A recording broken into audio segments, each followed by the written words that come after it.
जमलेल्या माझ्या तमाम हिंदू बांधवांनो, भगिनींनो आणि मातांनो,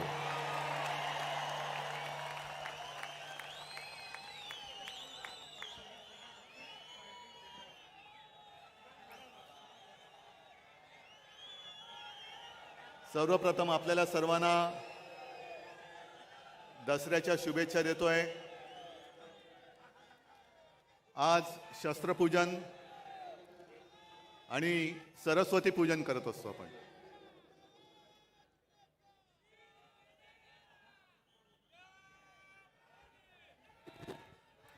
प्रत्येकाकडे वेगळी वेगळी शस्त्र असतात। कोणाकडे तलवार आहे, कोणाकडे गन आहे, कोणाकडे मशीन गन आहे, पण आमच्याकडे लढवय्या मन आहे।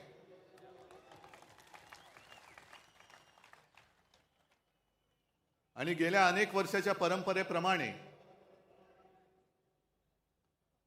आज ठाकरे कुटुंबियांनी सुद्धा जी शस्त्रपूजा केली, त्या पूजेमध्ये बाकी शस्त्र तर आहेत, पण विशेष म्हणजे शिवसेना प्रमुखांचा कुंचला, ज्यांनी फटकारे मारले आणि आपल्या मनगटामध्ये एक चेतना पेटवली, तेच आपलं शस्त्र, त्याची पहिली पूजा केली। आणि नंतर मी आता तुमच्या सगळ्यांची पूजा करतोय, कारण तुम्ही सुद्धा माझी शस्त्र आहात। ही लढाई काही साधी सोपी नाहीये। एका बाजूला सगळे बलाढ्य अब्दाली सारखी माणसं, केंद्राची सत्ता, शासकीय यंत्रणा, म्हणजे तेव्हा जशा स्वाऱ्या यायच्या आणि गावाच्या गावं नेस्तनाबूत करायची, तसं यांनी सुद्धा एक मनसुबा आखला की आता उद्धव ठाकरे आणि शिवसेनेला नेस्तनाबूत करा। पण त्यांना कल्पना नाही की ही नुसती शिवसेना नाहीये, तर ही वागणूक आहे जी मला बाळासाहेबांनी दिलेली आहे। तुमचं कौतुक कसं करायचं, तुमचे ऋण कसे फेडायचे, या जन्मात तर मी फेडू शकणार नाही। तुमच्या सगळ्यांचं पाठबळ जर माझ्यासोबत राहिलं नाही किंवा नसतं, तर मी आज उभाच राहू शकलो नसतो। सगळं काही ओरबाडून घेतल्यानंतर सुद्धा तुम्ही आणि तुम्हीच आई जगदंबेसारखे माझ्या सोबत उभे राहिलात। त्याच्यामुळे मला या दिल्लीकरांची पर्वा नाहीये, तुमच्या म्हणजे त्यांच्या। येऊ देत, किती पिढ्या यायच्या तेवढे येऊ द्या, ते इथे गाडून त्यांच्या उरावरती मी भगवा फडकून दाखवेन।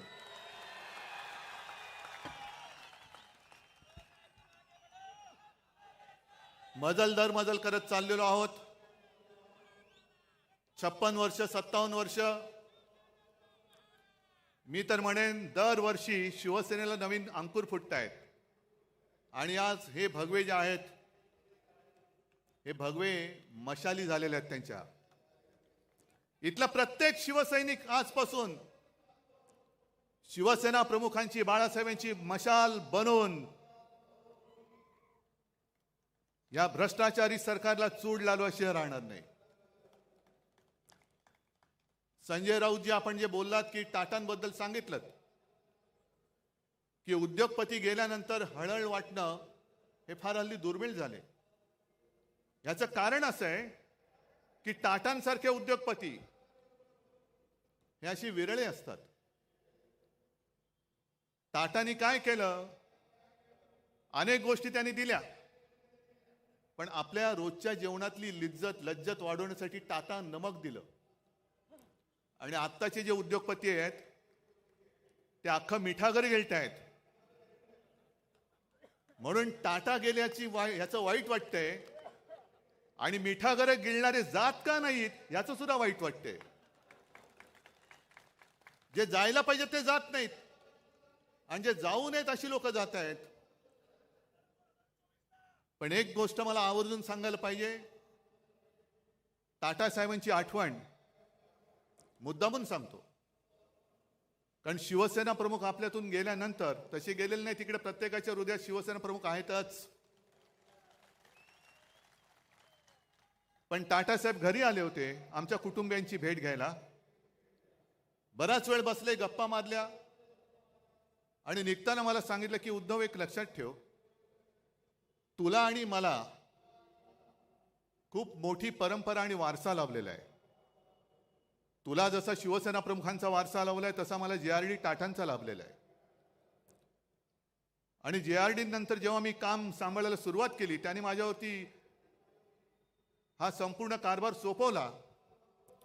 मी कामकाजाला सुरुवात केल्यानंतर बरेच दिवस असं व्हायचं की कोणताही निर्णय घेताना माझ्या मनात यायचं की आज JRD असते तर काय केलं असतं, आणि म्हणे मी निर्णयच घेऊ शकत नव्हतो. आणि अचानक माझ्या लक्षात आलं की अनेक वर्ष JRDने मला काम करताना बघितले, माझी शैली बघितली, माझी पद्धत बघितली, आणि त्यांचा जेव्हा पूर्ण विश्वास माझ्यावरती बसला की माझा वारसा हा रतनच पुढे घेऊन जाऊ शकेल, तेव्हा त्यांनी माझ्या खांद्यावरती धुरा ठेवली. आणि तसंच तुझं आहे. जशी माझी निवड JRDने केली तशी तुझी निवड शिवसेना प्रमुखांनी केलेली आहे. शिवसेना प्रमुखांनी तुला बघितलेलं आहे. कठीण काळात तू काय करतोस, कसा लढतोस, तुझे निर्णय तू कसे घेतोस, हे बघितल्यानंतर जेव्हा त्यांना खात्री पटली की हा माझा वारसा पुढे समर्थपणाने घेऊन जाऊ शकेल, तेव्हाच त्यांनी तुझी निवड केलेली आहे. म्हणून तुला ज्या वेळेला योग्य वाटेल तेच तू कर, हेच शिवसेना प्रमुखांना अभिप्रेत आहे. आणि तेच मी करतोय. मी कुठेही बाळासाहेबांचा विचार सोडलेला नाही. भाजपला लाथ घातली याचं कारण त्यांचं हिंदुत्व आहे, गोमूत्रधारी बुरसटलेले हिंदुत्व आहे, म्हणून मी त्यांना लाथ घातली. आणि आज या परत लोकशाहीच्या युद्धाला सुरू करताना मी तुम्हाला जाहीर प्रश्न विचारतो, मी घेतलेला निर्णय योग्य आहे का अयोग्य आहे? जे मी त्यांच्याशी लढतोय हे बरोबर आहे का चूक आहे? बरोबर आहे ना? मग जा त्या मिंद्यांना सांगा की तुझा विचार हा बाळासाहेबांचा विचार नाही.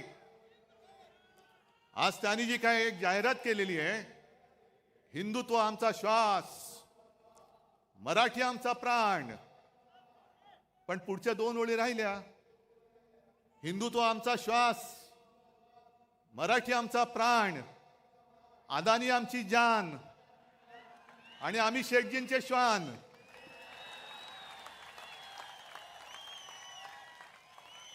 हे शेपूट हलवणार एक, मी कुत्र्यांचा अपमान अजिबात करू इच्छित नाही. कारण कालच आपण पाहिलं टाटांचा सुद्धा आवडता कुत्रा, तसा मी सुद्धा कुत्र्यावरती प्रेम करतो.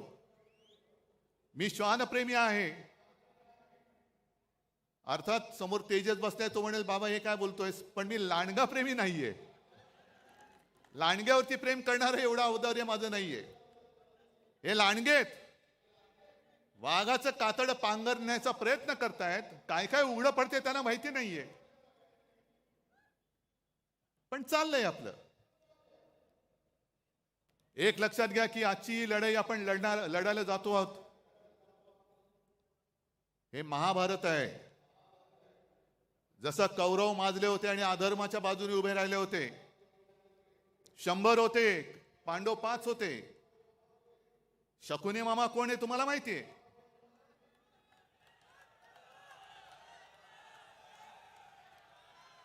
पण कौरवांची जी मस्ती होती की तुम्हाला आम्ही सुईच्या अग्रावर मावेल एवढी सुद्धा जमीन देणार नाही, तीच वृत्ती या भाजपची आहे. या देशात दुसरा कोणताही पक्ष शिल्लक राहता कामा नये, फक्त आणि फक्त भाजप राहिला पाहिजे. मग सुईच्या अग्रावर जमीन जरी मावली नाही तरी सुईची अग्र तुमच्या कुठे टोचेल. आणि आता तलवारी आहेत. तुम्ही आम्हाला संपवायला निघालात, किती मस्ती करणार? ज्यांनी तुम्हाला संकट काळामध्ये साथ दिली, मी काल परवाकडे बोललो की पाप आमचं आहे की महाराष्ट्रामध्ये यांना कोणी विचारत नव्हतं, तेव्हा आम्ही यांना खांद्यावरती घेऊन पूर्ण महाराष्ट्र फिरवला. आज सुद्धा आमची इच्छा आहे की भाजपला आम्हाला राजकारणामध्ये खांदा द्यायचा आहे. ही वृत्ती संपवावीच लागेल. मी आणि फक्त मीच, दुसरं कोणी नाही, हे नाही चालणार. पण महाभारत मी एवढ्यासाठी म्हणालो की जशी परिस्थिती अर्जुनाची झाली होती, अरे मी कोणाशी लढू? माझे सगळे आप्तसोके माझ्या समोर आहेत, शस्त्र घेऊन उभे राहिलेले आहेत. ज्यांना मी घरातलं माझं मानलं, ज्यांना मी मोठं केलं, तीच नालायक माणसं आज माझ्यासमोर माझ्यावरती वार करायला चालून येत आहेत. मी कसा लढू? आणि म्हणून कृष्णाला अर्जुनाला गीता सांगावी लागली की शेवटी आपलं कोणी नसतं. आपल्या समोर जो उभा राहत होता आपला शत्रू, आणि आपल्या सोबत राहत होता आपला मित्र. शत्रू समोर उभा आहे, त्याच्याकडे न बघू नकोस, त्याला पहिला तुला ठेचलाच पाहिजे, ठेचावाच लागेल. आणि हीच शिकवण आम्हाला छत्रपती शिवाजी महाराजांनी दिली. म्हणजे माझे आजोबा प्रबोधनकार जे नेहमी सांगायचे की कृष्णाने गीता सांगितल्या अर्जुनाला, कारण अर्जुन गर्भगळीत झाला, कसा लढू? मग तेव्हा कृष्णाला त्याला बळ द्यावं लागलं आणि मग अर्जुन उभा राहिला. कृष्णाने गीता सांगितल्या अर्जुनाला, पण अंमलात आणली ती आमच्या छत्रपती शिवाजी महाराजांनी. महाराजांच्या सुद्धा अंगावरती सगळे आप्तस्वकीयच आले होते, आपलीच लोक आली होती, पण महाराजांनी बघितलं नाही हा कोण आहे. जो स्वराज्यावरती चालून येतो तो माझा शत्रू, त्याचा शिरच्छेद केलाच पाहिजे. तशीच ही लोक ही आज आपल्या अंगावरती चालून येत आहेत. यांचा राजकारणामध्ये शिरच्छेद केलाच पाहिजे, करावाच लागेल. आणि एवढं मोठं दैवत आपलं छत्रपती शिवाजी महाराज,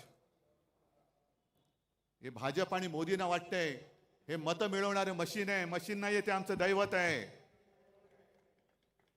अरे आपण जय श्रीराम बोलतो, पण पुराणामध्ये प्रभू रामचंद्र होऊन गेले. आज सुद्धा आपण दसरा, श्रीरामाने रावणाचा वध केला म्हणून आपण तो पाळतो. किती त्यांनी राक्षस मारले, किती दैत्य मारले. त्यांच्याबरोबर प्रभू रामचंद्राबरोबर वानर सेना होती, आणि आपण त्यांना देव मानतोच, आम्ही जय श्रीराम बोलतोच.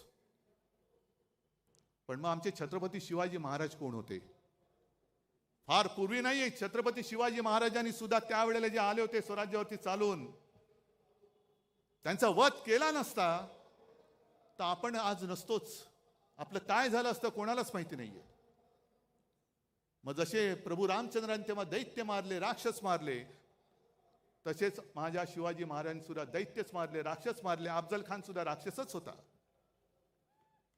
आणि ज्याप्रमाणे भाजप केवळ मतांसाठी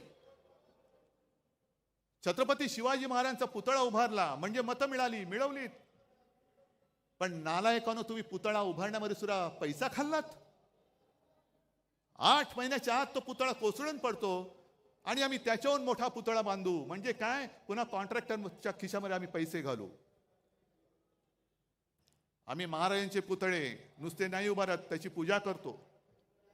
आणि आज मी तुम्हाला वचन देतोय, आपलं सरकार आल्यानंतर प्रत्येक जिल्ह्यामध्ये मी छत्रपती शिवाजी महाराजांचं मंदिर बांधल्याशिवाय राहणार नाही. ते आमचं दैवत आहे. होय, आम्ही आमच्या देवारामध्ये सुद्धा छत्रपती शिवरायाची पूजा करणार. जसं आम्ही जय श्रीराम म्हणतो, तसं आम्ही जय शिवराय सुद्धा त्याच किंवा त्याहून मोठ्या आवाजामध्ये म्हणणार. जय शिवराय, जय शिवराय हा माझ्या महाराष्ट्राचा मंत्र आहे. आणि माझी तर अशी इच्छा आहे, छत्रपती शिवाजी महाराजांनी संपूर्ण देशात पहिला प्रथम आरमार उभं केलं, म्हणून मग ते INS शिवाजी वगैरे सगळं ते आलं. महाराष्ट्रामध्ये प्रत्येक जिल्ह्यात तर मी मंदिर उभारीनच, पण आपल्या देशामध्ये सगळ्या राज्यामध्ये छत्रपती शिवाजी महाराजांचं मंदिर उभारलं गेलं पाहिजे. प्रत्येक राज्यामध्ये उभारलं गेलं पाहिजे. आणि मंदिर केवळ मंत्रोच्चारासाठी नाही, तर त्यांच्या आयुष्यातले जे काही प्रसंग आहेत, ज्याला पुरावे आहेत, हे सगळे प्रसंग त्या मंदिरात आणि मंदिराच्या आजूबाजूला शिवचरित्राच्या निमित्ताने किंवा त्या दृष्टीने हे कोरले जातील किंवा दाखवले जातील. नाहीतर छत्रपती शिवाजी महाराजांची जयंती आली, राज्याभिषेक दिन आला की पुतळा साफसूफ करायचा, त्याला हार घालायचा, छत्रपती शिवाजी महाराज की जय बोलायचं. हे एवढ्यापुरतं आमचं दैवत नाही. आमचं दैवत खूप मोठं आहे. दुसरा कोणता असा राजा आहे की 400 वर्ष झाल्यानंतर सुद्धा छत्रपती शिवाजी महाराज की जय बोलल्यानंतर तर एक वेळ मुर्दा पुन्हा उठून उभा राहू शकतो, एवढी ताकद दुसऱ्या कोणत्या जयघोषामध्ये आहे? मोदीजी, तुम्हाला आणि तुमच्या मिंद्या सरकारला शिवाजी महाराज म्हणजे नुसतं मतं मिळवण्याचं यंत्र वाटत असेल तर त्याचं असं यंत्र नाहीये, ते म्हणजे काही ईव्हीएम नाहीये. ईव्हीएम सारखा माझ्या महाराजांचा वापर करू नका. आम्ही आमच्या दैवताचा मान राखणारच. करा, तुम्हाला किती कोणाला टीका करायची ती करा, मला परवा नाही. मी महाराजांना देव मानतो. तुम्ही मानत असाल नसाल बघून घेईल महाराष्ट्र तुम्हाला. जो महाराजांच्या मंदिराला विरोध करेल त्याला माझा महाराष्ट्र, छत्रपती शिवरायाचा महाराष्ट्र बघून घेईल. पण हे आपलं दैवत आपण नाही पूजायचं तर दुसरं कोणी पूजायचं? काय मोदींची मंदिरं बांधणार? आज म्हणे संघाला काहीतरी 100 वर्ष होत आहेत, या वर्षी का पुढच्या वर्षी. मला आदर आहे, भागवतांबद्दल आदर आहे, संघाबद्दल आदर आहे, संघाच्या कार्यकर्त्यांबद्दल आदर आहे. फक्त ते जे काय करतात त्याच्याबद्दल आदर नाहीये. याचं कारण मला भागवतजींना विचारायचंय की तुम्ही ज्या काही गोष्टी सांगता आहात त्या कोणासाठी सांगतात? कारण त्यांनी मध्ये सांगितलं की हिंदूंनो आता स्वसंरक्षणासाठी एकत्र या. म्हणजे काय? 10 वर्ष झाली विश्वगुरु तिकडे बसलेत, अजूनही तुम्ही हिंदूंचं संरक्षण नाही करू शकत? मग ते राजू श्रीवास्तव तो होता ना आपला, कॉमेडी करायचा, त्यांनी सांगितलं होतं एकदा की पूर्वी कसं होतं, ते गुरखे असायचे, रात्रभर राखण करायचे, जागते रहो जागते रहो मेरे भरोसे पर मत रहो. म्हणजे तुमचं रक्षण तुम्ही करा, आम्ही नालायक आहोत, तुम्ही निवडून दिलं तरी तुमचं रक्षण करू शकत नाही, तुमचं रक्षण तुम्ही करा. मग कशाला पाहिजेत मोदी? जर 10 वर्ष, हे 11वं वर्ष संपूर्ण देशाने तिसऱ्यांदा सत्ता देऊन सुद्धा या देशातला हिंदू, जर तुम्ही आता म्हणत असाल हिंदू खतरे में है, तर मी म्हणेन काँग्रेस का बरी होती? कारण त्या काळात तुम्हीच म्हणायचा की इस्लाम खतरे में है. आता हे तुम्हाला सगळं आठवतंय. मग त्याने आज सांगितलं की बांगलादेशमध्ये जे काही घडलं, काही जगामध्ये असं होतंय की देशातली सरकार पाडली जात आहेत, तिकडे अस्थिरता माजवली जाते आणि मग अल्पसंख्याक कोणी असोत ते धोक्यामध्ये येतात, असुरक्षित होतात. आता आपल्याकडे एक म्हण आहे, लेकी बोले सुने लागे. पण बांगलादेशाला बोलतात म्हणजे सुने लागे लेकी लागे की काय? की बांगलादेशात काय चाललं, तुमचे जे बसलेत तिकडे ते या देशामध्ये काय करतायत? मला या पद्धतीने गद्दारी करून खाली खेचलं हे तुम्हाला दिसलं नाही? ज्या शिवसेना प्रमुखांनी तुम्हाला साथ सोबत दिली, त्यांचा पुत्र मुख्यमंत्री म्हणून बसला होता, काम करत होतो की नव्हतो? आणि एवढं करून सुद्धा गद्दारी करून तुमच्याच ह्या शकुनी मामाने आमचं सरकार खेचलं आणि गद्दारांना उरावर घेऊन राज्य करताय. मग RSS ला मला विचारायचे की 100 वर्ष झाले, घ्या चिंतन शिबिर घ्या. आणि 100 वर्ष तुम्ही का घालवलीत? का कष्ट केले? का मेहनत केली? का पिढ्या बर्बाद केल्या? आत्ताची जी काय भाजप आहे, ही भाजपा तुम्हाला मंजूर आहे? आम्हाला तर मंजूर नाहीये. कारण पूर्वीचा जो भाजप होता अटलजी आणि अडवाणीजींचा, तो एक कसा एक वेगळा होता, भगव्याला मानणारा होता. त्याच्यामध्ये एक वेगळ्या प्रकारचं मी म्हणेन पावित्र्य होतं, आत्तापेक्षा तरी नक्कीच होतं. पण आत्ताचा भाजप हा हायब्रिड झालेला आहे. म्हणजे जसं संकरित गाय असते ना, हायब्रिड. म्हणजे मी काय ऐकलेलं आहे असं की सगळे म्हणजे दुसऱ्या परदेशी वळूची बीज वगैरे त्यांच्या गर्भाशयात टाकतात, तसा भाजप झालाय.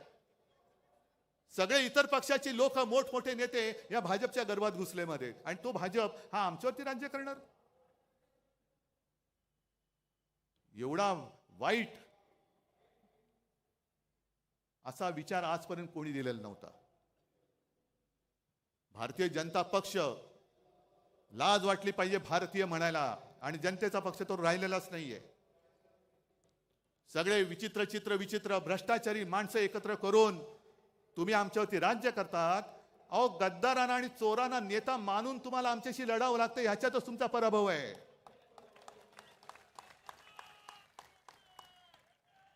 चोरांना डोक्यावर बसवत आहे, गद्दारांना डोक्यावर बसवत आहे, आणि किती खाताय, किती भ्रष्टाचार करताय. बरं, हिंदुत्व हिंदुत्व म्हणजे नेमकं आहे तरी काय? मी हा प्रश्न तुम्हाला प्रत्येक दसरा मेळाव्यामध्ये विचारणार आहे. मरे गाईला राज्यमातेचा दर्जा दिला, चांगली गोष्ट आहे. एक देशी प्रजाती म्हणून गाई वाचवलीच पाहिजे. आपली आपली जी देशी गाय आहे ती एक प्राणी म्हणून, प्रजाती म्हणून ती वाचवलीच पाहिजे.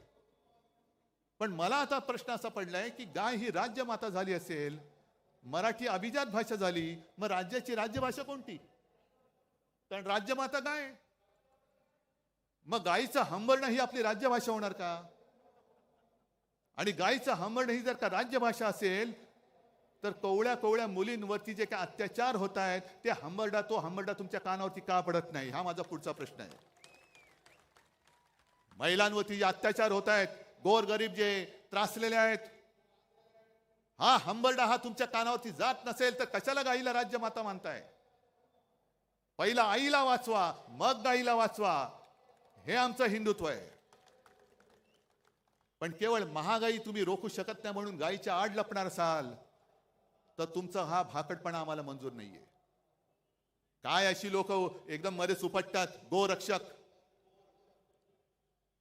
गेल्या काही दिवसांपूर्वी मला वाटतं हरियाणा का कुठल्या एका राज्यात एका 22-23 वर्षाच्या कवळ्या मुलाचा पाठलाग करून गोळ्या घालून खून केला. का? तो कवळा मुलगा त्याच्या मित्रांसोबत फिरायला रात्री फिरत होता. हे तथाकथित गोरक्षक यांनी त्यांचा पाठलाग केला. त्याला काय वाटलं, त्यांनी पण गाडी पळवली, ह्यांनी पण गाडी पळवली. मग ती गाडी अडवली गेली आणि उतरून त्याला खाड खाड गोळ्या घालून त्याला मारला. याचं कारण संशय असा होता की तो गाडीतून गोमांस घेऊन जातोय, गोमांसाची तस्करी करतोय. निघाला कोण? आर्यन मिश्रा. काय कुठे बातमी आली दुसऱ्या दिवशी? नाही, कारण मारला गेला हिंदू.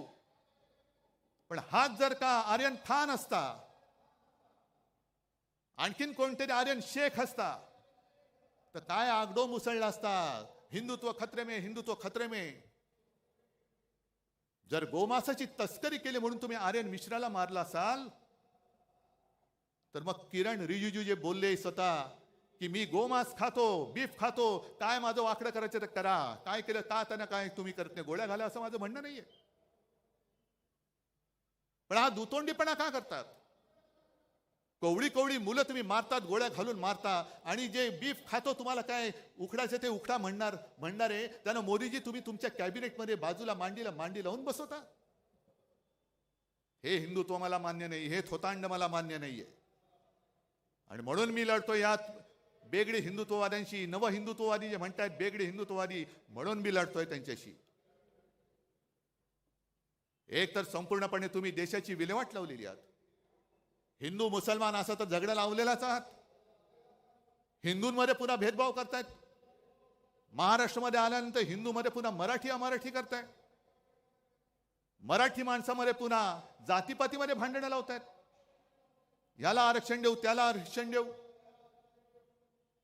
अहो, तुमच्यात जर का धमक असेल तर आजपर्यंत तुम्ही आरक्षण देऊन दाखवायला पाहिजे होतं.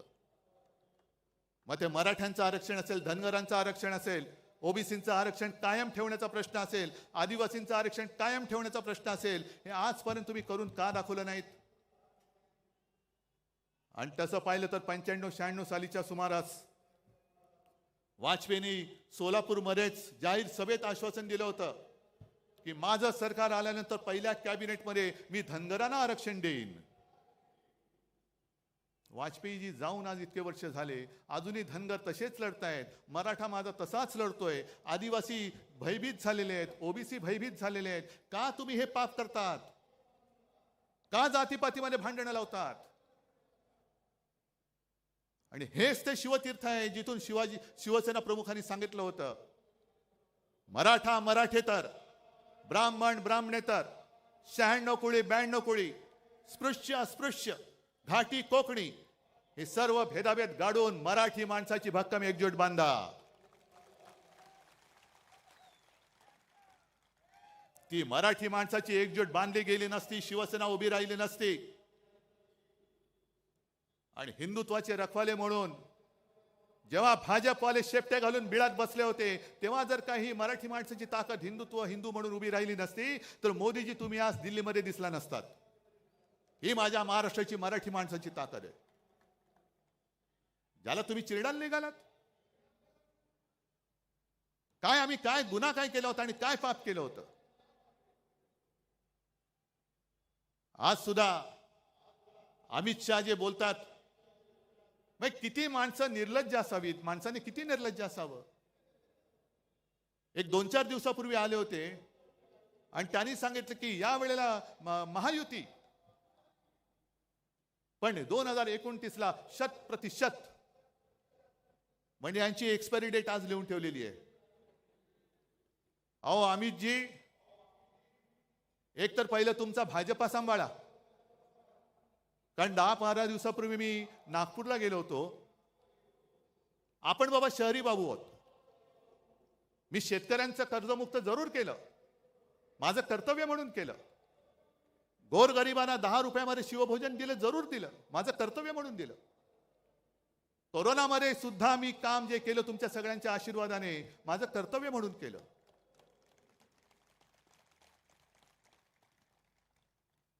पण नागपूरला मी गेलो,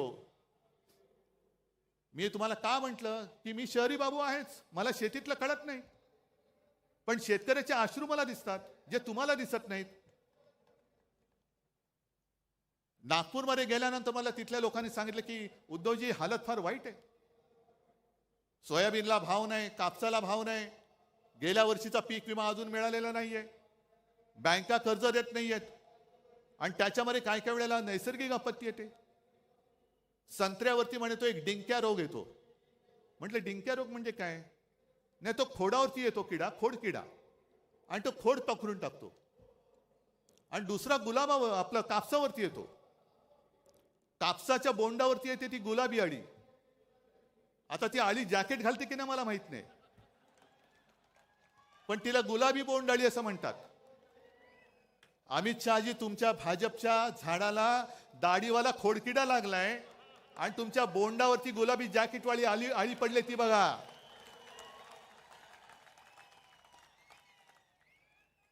ते बघा तुमच्या डोळ्यात देखत आम्हाला वाईट वाटतंय. अरे एकेकाळचा आमचा मित्र असा डोळ्या देखत कुरतडला जातोय, पोखरला जातोय, पण यांना त्याचं काही सोयरसुतक नाहीये. सत्ता पाहिजे, सत्ता पाहिजे, सत्ता जिहाद. कोणी चालेल पण सत्ता पाहिजे, याला म्हणतात सत्ता जिहाद. आणि एक एक बातम्या ज्या काही मी वाचतोय, तुम्ही वाचतात. मला वाटतं माझ्या आधीच्या वक्त्यांनी त्याचा समाचार घेतलाय, आदित्यने पण घेतलेला आहे. एक तर बातम्या मी वाचतोय, आता खूप आणले, काय काय वाचायचं. हे बघा, 225 कोटींच्या थकीत देण्यांमुळे पालिकेचा मोडला आर्थिक कणा. हे कुठला भिवंडी पाणी वीज बिल थकले, कर्मचारी ठेकेदारांची देणी तुंबली, म्हणजे भिवंडीची कथा. आणि बाजूला बातमी, नव्या मुंबई विमानतळावरती सुखोई विमान उतरले. ते सुखोई नव्हतंच, दुसरं होतं. म्हणजे हा सगळा जो काही धूळफेकीचा कारभार चाललेला आहे, त्याच्यानंतर हे दुसरं आहे. हे बघा, हे ठाण्याचं आहे. हजारो कोटींची खैरात करूनही ठाणे पालिकेची झोळी फाटकी. कोणाच्या खिशात गेले पैसे? मिंद्याच्या. त्याच्यानंतर आपल्याला या गोष्टी कळत नाही. नुकताच एक बातमी आणखीन एक आलेली की राज्यातल्या गावठाणा बाहेरील ज्या जागा आहेत त्याच्यावरचा अकृषी कर हा पूर्णपणे माफ केला. काय मोठा औदार्य आहे. अहो पण मुळामध्ये गावठाणामध्ये अकृषी कर नव्हताच. गावठाणा शब्द वापरल्यामुळे आपल्याला असं वाटतं कुठेतरी खेडोपाडी हा कर होता आणि तो रद्द केला. तसा नाही. हा कर रद्द झाला तो आपल्या शहरांमधला झालेला आहे. शहरामधला कर, इकडे मोठमोठे उभे राहतात टॉवर्स, हे कोण बांधतंय? हजारो कोटींचा महसूल बुडवून तुम्ही तुमच्या मित्रांसाठी हा कृषी कर रद्द केलेला आहात. थोडे दिवस थांबा जरा, 1-2 महिने थांबा, आमचं सरकार येतंय. आणि ही जी काय तुमची मस्ती आहे ना, 11 दिवसात तब्बल 1600 शासन निर्णय जारी. यातले अनेक निर्णय आम्ही रद्द केल्याशिवाय राहणार नाही. जे जे माझ्या राज्याच्या मुळावरती येणारे निर्णय आहेत, जे जे तुमच्या विकासकांचे, बिल्डरचे, मित्रांचे झोळ्या भरणारे निर्णय आहेत, ते आम्ही रद्द करूच. तुमच्यावरती पण गुन्हे दाखल करू. पण मी सगळ्या अधिकाऱ्यांना सांगतोय, तुम्ही या पापात सहभागी होऊ नका, नाही तर तुम्हाला सुद्धा तुरुंगात आम्ही टाकल्याशिवाय राहणार नाही. मुंबई महापालिकेची सुद्धा हालत एवढी वाईट केलेली आहे. साधारणतः 90,000 कोटीचं आपलं ज्याला एफडी म्हणतो, त्या एफडी यांनी तोडल्या. आणि माझी जी माहिती मिळाली आहे की साधारणतः 40,000 कोटी रुपये फक्त शिल्लक राहिलेत. बाकीचे उडवून टाकले. आणि 40,000 कोटी का, तर ते तोडता येत नाही म्हणून पगारासाठी ठेवावे लागतात, इतर देणी देण्यासाठी असतात.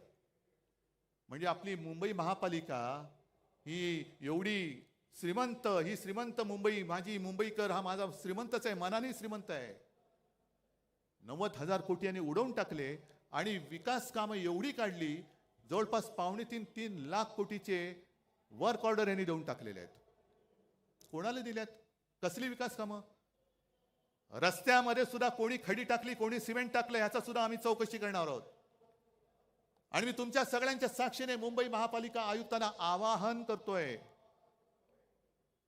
हा माझ्या मुंबईकराचा पैसा आहे. हे 3 लाख कोटी तुम्ही कोणाच्या उरावरती, कोणाच्या सांगण्याने टाकले, ते सगळे त्या कॉन्ट्रॅक्टर सकट कोणत्या कामासाठी सकट टाकले, ते आम्हाला त्याची यादी पाहिजे. आमचं सरकार आल्यानंतर आम्ही घेऊच. पण तुमच्यामध्ये जी काही एक, आम्ही सुद्धा जी शपथ घेतो, तुम्ही पण घेता ना शपथ. मग 3 लाख कोटी तुम्ही असे माझ्या महाराष्ट्राचे उधळून टाकले. राज्य सरकारने सुद्धा कर्ज घेण्याची जी एक मुदत असते दर महिन्यामध्ये, माझी माहिती अशी आहे, अंबादास तुम्ही चौकशी करा, त्यांनी फ्रंट लोडिंग हा एक शब्द आहे. म्हणजे काय की उद्या जे घेणार असू ते आज घ्या. डिसेंबरची कर्ज घेण्याची मुदत ही आज वापरलेली आहे, आज वापरले. म्हणजे तुम्ही कर्ज काढून फटाके फोडताय आणि माझ्या सर्वसामान्य लोकांना गुंगवून टाकताय की बघ आम्ही दिवाळी साजरी करतोय. अरे पण कर्ज काढलंयस.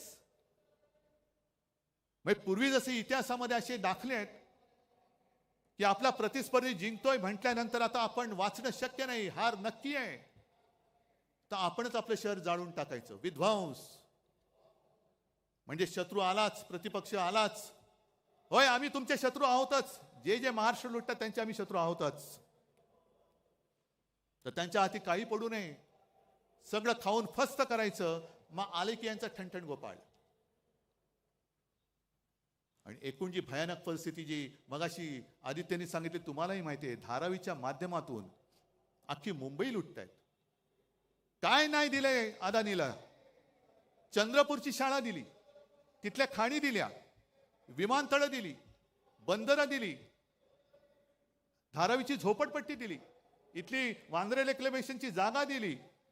त्या पलीकडे मुंबईमध्ये आणखीन मिठागरं, Kurla Mother Dairy, Dahisar check नाका, मुलुंड चेक नाका, सगळ्या जागा. जसं संजय तुम्ही बोललात, सब भूमी अदानी की. कशासाठी मग आम्ही जगायचं?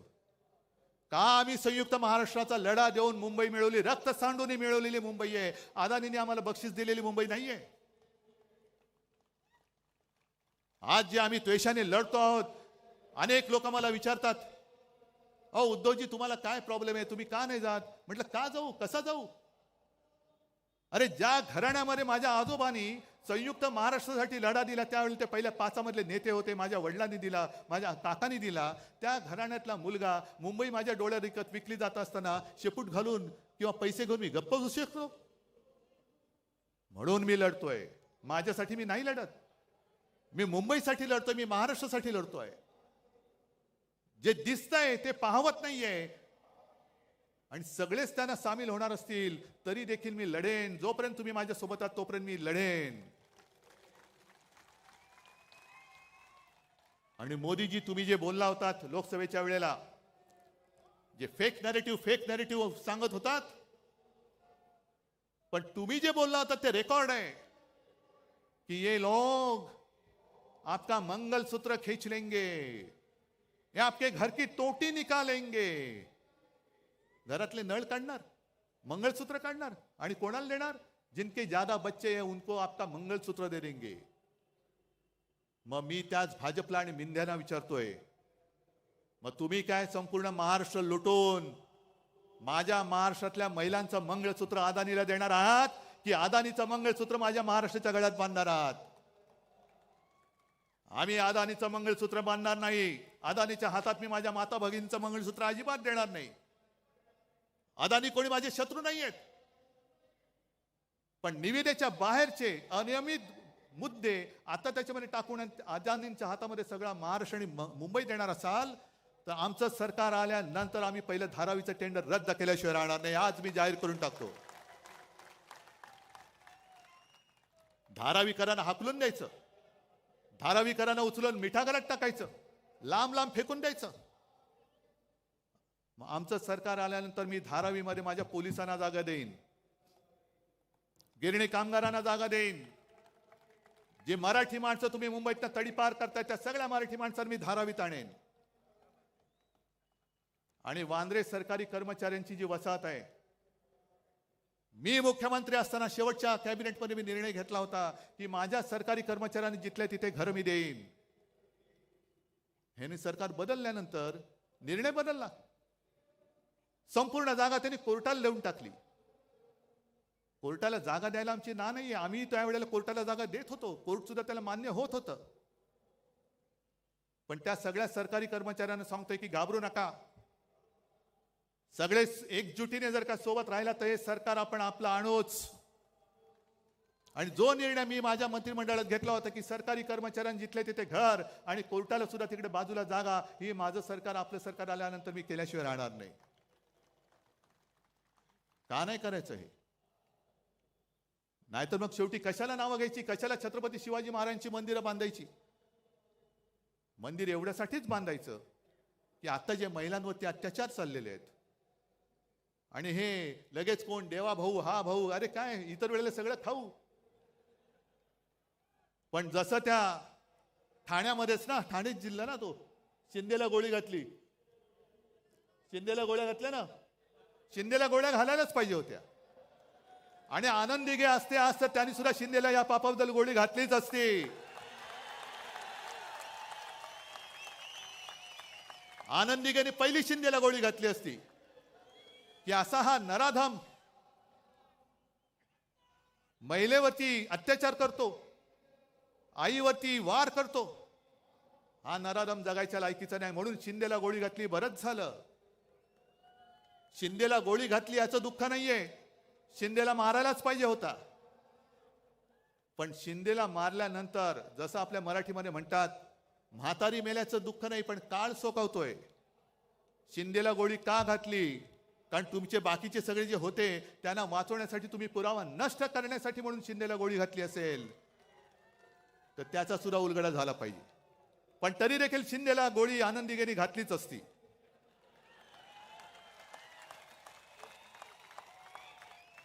असे हे महिलांवरती अत्याचार करणारे शिंदे जगायच्या लायकीचेच नाहीयेत. आणि एकूण सगळा जर का आपण आढावा घेतला, रोज उठून बघतोय माझा महाराष्ट्र लुटला जातोय, लुटला जातोय, लुटला जातोय. काय त्यावेळेला निर्मला सीतारामन बाई बोलल्या होती की देश में अब 4 जाती है, एक गरीब, युवक, महिला आणि काय शेतकरी. आणखीन काय, कोणासाठी तुम्ही काम केले ते पहिले सांगा. आज संपूर्ण राज्याची तिजोरी खाली केली, महापालिकेची तिजोरी खाली केली, पण एक तरी माणूस मला दाखवा तुमच्या मित्रांखेरीज की जो समाधानी आहे. आज तुम्ही समाधानी? आणि म्हणून ही निवडणूक केवळ उद्धव ठाकरेची नाहीये. जे चंद्रचूड बोलले की मला निवृत्तीनंतर इतिहासात माझी काय म्हणून दखल घेतली जाईल, चंद्रचूड साहेब अजूनही वेळ गेलेली नाही. जर तुम्हाला इतिहासामध्ये तुमचं नाव अभिमानाने घ्यावं असं वाटत असेल तर आज ती वेळ आहे. लोकशाही वाचवा, लोकशाही वाचवा, लोकशाही वाचवा. तारखा मागून तारीख आणि बाहेर भाषण देऊ नका. निर्णय घ्या, निर्णय घ्या. भाषणाने निर्णय मिळत नसतो. जे तुम्ही बाहेर बोलताय तेच तुम्ही आतमध्ये द्या. तोच निर्णय आम्हाला पाहिजे. कारण संपूर्ण देशातली लोकशाही तुमच्याकडे बघते, न्याय देवता तुमच्याकडे बघते की तुम्ही गणपती पूजनाला मोदींना बोलवलं, ठीक आहे, गणपतीची पूजा जरूर करा, पण जेव्हा न्यायदेवता म्हणेल माझ्या मंदिरात तुम्ही येता तेव्हा तुम्ही माझ्या न्यायदेवतेला अभिमान वाटेल असं जे काय आहात ते करताय की नाही. झाले नाही तर आता या 21 तारखेला काय 8 नोव्हेंबरला ते रिटायर होणार. म्हणजे अख्ख्या जगातली अशी एक विचित्र केस आहे की 3 सरन्यायाधीश त्यांची कारकीर्द संपून गेले, पण ज्या लोकशाहीमुळे ते सरन्यायाधीश झाले त्या लोकशाहीला ते न्याय देऊ शकले नाहीत. ही लोकशाहीची थट्टा आहे. न्याय मंदिर सर्वोच्च आहे, पण त्याच्याही पेक्षा मोठं माझं या लोकांचं मंदिर आहे. हे माझं न्यायालय आणि या न्यायालयात मी आलेलो आहे. आज दार ठोकून ठोकून ठोकून आमचे हात दुखायला लागले, पण न्याय मंदिराचे दरवाजे उघडत नाही. आम्हाला न्याय देवता पावणार तरी कशी, आमचा न्याय निवाडा करणार तरी कशी. न्याय देवतेच्या डोळ्यावरची पट्टी असते, तिला समोरचं कोण लहान आहे का मोठा आहे हा फरक नसतो. ती आक्रोश तिच्या कानावरती पडत असतो. पण एखादा धृतराष्ट्रासारखा जर का तिकडे बसला आणि समोर लोकशाही रूपी द्रौपदीचं वस्त्रण होताना सुद्धा माझं पुढे काय होणार ह्याची चिंता करत असेल, तर मग मी म्हणेन तुम्ही रिटायर झाल्यानंतरच मी तुमच्याबद्दल बोलेन. कारण आता बोललो तर तुम्ही इतर वेळेला तारीख पे तारीख, पण आता काय बोललो तर मी घरी पोहोचेपर्यंत तुमचा हातोडा पडेल डोक्यामध्ये. पण ही लढाई जे मी तुम्हाला म्हटलं ही केवळ माझ्यासाठी नाही, तर महाराष्ट्राची ओळख सांगणारी लढाई, महाराष्ट्राची ओळख ठरवणारी लढाई आहे. आणि म्हणून जे महाराष्ट्राचं वर्णन आहे, हे वर्णन आपण जे म्हणतो ना, मुद्दामून मी लिहूनच आणले. मंगल देशा पवित्र देशा, राकट देशा कणखर देशा, दगडांच्या देशा नाजूक देशा, कोमल देशा फुलांच्याही देशा, अंजन कांचन करवंदीच्या काटेरी देशा, बकुल फुलांच्या प्राजक्तीच्या दळदारी देशा. ह्या दरिद्रांच्या देशा नाही, दळभद्रांच्या देशा नाही, दळदारीच्या देशा, भावभक्तीच्या देशा आणि बुद्धीच्या देशा, शाहिरांच्या देशा, करत्या मर्दांच्या देशा. हे वर्णन आपल्याला कायम ठेवायचं आहे की गद्दारांच्या, लाचारांच्या, भ्रष्टाचारांच्या देशा असं करायचंय. भ्रष्टाचार एवढा प्रचंड झालेला आहे की मध्ये मी ऐकलं की 70,000 कोटीचा भ्रष्टाचार करणारे सुद्धा लाजून बाहेर पडतायत. त्यांना सुद्धा लाज वाटायला लागली की अरे हे एवढे मोठे आहेत, माझा 70,000 कोटीचा घोटाळा काहीच नाही, यांच्यातनं बाहेर पडलेलं बरं, अशी बातमी आहे. पण हे सगळं त्यांना लख लाभो हे आपण नाही सहन करून चालणार. जीवात जीव असेपर्यंत मी माझा महाराष्ट्र लुटायला देणार नाही. शेवटचा श्वास असेपर्यंत मी माझा महाराष्ट्र मोदी शहांचा होऊ देणार नाही. हा शाहू फुले आंबेडकरांचा महाराष्ट्र मी मोदी शाह अदानींचा महाराष्ट्र होऊ देणार नाही. हा शाहू फुले आंबेडकरांचा आणि छत्रपती शिवाजी महाराजांचा महाराष्ट्र आहे, तो मोदी शहांच्या हातात मी जाऊ देणार नाही. आणि म्हणून मी एक सहज आठवण म्हणून याच व्यासपीठावरती एक शपथ घेतली होती. आहे का रे?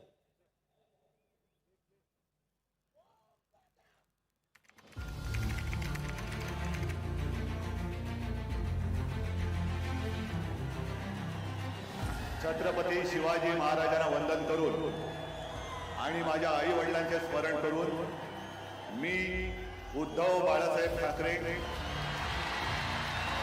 ईश्वर साक्ष शपथ घेतो की कायद्याद्वारे स्थापित झाले आहे अशा भारतीय संविधानाबद्दल मी खरी श्रद्धा व निष्ठा बाळगेन. मी भारताची सार्वभौमता व एकात्मता उन्नत राखीन. मी महाराष्ट्र राज्याचा मुख्यमंत्री म्हणून माझी कामे निष्ठापूर्वक व शुद्ध बुद्धीने पार पाडीन आणि संविधान व कायदा यानुसार सर्व तऱ्हेच्या लोकांना मी निर्भयपणे व निस्पृहपणे तसेच कोणाच्याही विषयी ममत्वभाव किंवा आकस न बाळगता न्याय वागणूक देईन. मी उद्धव बाळासाहेब ठाकरे ईश्वर साक्ष शपथ घेतो की महाराष्ट्र राज्याचा मुख्यमंत्री म्हणून माझ्या विचारार्थ आणली जाईल किंवा मला न्याय होईल अशी कोणतीही बाब असा मुख्यमंत्री म्हणून माझी कामे यथायोग्य पार पाडण्यासाठी आवश्यक असेल ते आलेखेरीज करून एरवी मी कोणत्याही व्यक्तीला किंवा व्यक्तींना प्रत्यक्षपणे व अप्रत्यक्षपणे कळवणार नाही किंवा त्यांच्याकडे उघड करणार नाही.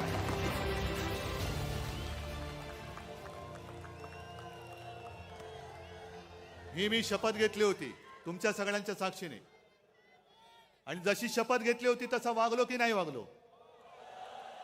आज तर माझ्याकडे काही नाहीये,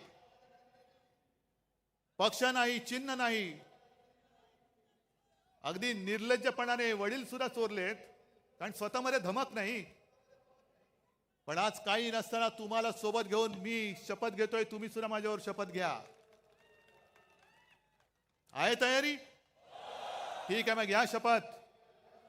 मी एक स्वाभिमानी महाराष्ट्र प्रेमी म्हणून शपथ घेतो की 106 हुतात्म्यांच्या बलिदानातून मिळालेला महाराष्ट्र मी लुटारू आणि दरोडेखोरांच्या हाती जाऊ देणार नाही. मी शपथ घेतो की छत्रपती शिवराय व हिंदू हृदय सम्राट शिवसेना प्रमुख बाळासाहेब ठाकरे यांनी मराठी माणसांची भक्कम एकजूट उभी केली, ती मी अभेद्य ठेवेन. मी शपथ घेतो की महाराष्ट्रात अंधकार घडवणाऱ्या दिल्लीतील शहाण्यांना रोखण्यासाठी मी हिंदू हृदय सम्राट शिवसेना प्रमुख बाळासाहेब ठाकरे यांची मशाल बनून लढत राहीन. मी शपथ घेतो की हिंदू हृदय सम्राट शिवसेना प्रमुख बाळासाहेब ठाकरे यांना अभिप्रेत असलेली शिवशाही महाराष्ट्रात आणण्यासाठी मी हीच मशाल धगधगत ठेवेन. जय हिंद, जय महाराष्ट्र.